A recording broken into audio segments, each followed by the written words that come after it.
Hello and welcome to our second Friday afternoon live. I'm Kevin Reid, I'm the editor of Accountancy and I shall be running through a couple of the big issues that have been affecting accountancy in the last week. I should also point out thank you very much to the Comedy Pub here in Piccadilly. It's housing us and keeping us lubricated as such. The two things we're going to talk about today are lawyers looking to list on AIM and what kind of lessons they can learn from the accountancy profession, and secondly the departure of Saffery's managing partner and the implications and ramifications of that. Why don't we start off with Saffery's then? So Jonathan Fox, who has served as managing partner for the last 5 years, is leaving. Rob Elliott is taking over as managing partner. Now what's interesting about this are kind of several things. Firstly, Rob Elliott is going back into the role. He served as managing partner between 2002 and 2010. Secondly, Jonathan Fox, who served in the role for the past 5 years, is actually a non-practicing non-accountant as such. He doesn't have any clients at the firm. He's not an accountant. He actually came in 2008 as an executive partner, so kind of a more corporate model, and he was voted in as managing partner in 2010. So in a way it's a firm that was kind of being quite progressive and brave in what it was doing has suddenly kind of reverted back to type, which I think is a bit of a shame.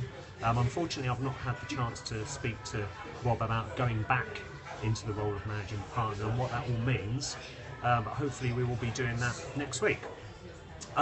Secondly, Gateley is a commercial law firm, and Gateley are looking to IPO on AIM, listing on AIM.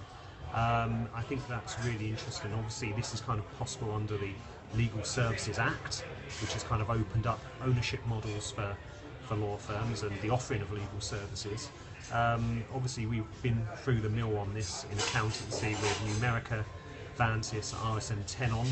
Obviously they followed like a consolidator model where they listed, invested heavily in acquisitions, and obviously none of that worked out in the end, and I think Gateley have got a hell of a lot to learn. You know, if you're listed, you've added another layer of shareholders into the business.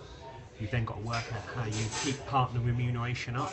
You know, if they become directors and have a shareholding themselves, then the share price is obviously extremely important. You're also in a position where you have to keep all of the shareholders happy, and that means if you're reporting on a quarterly basis, they expect progress very, very quickly, and a lot more quickly than you would in a traditional accounting or law firm. So it'll be fascinating to see how that progresses with Gateley.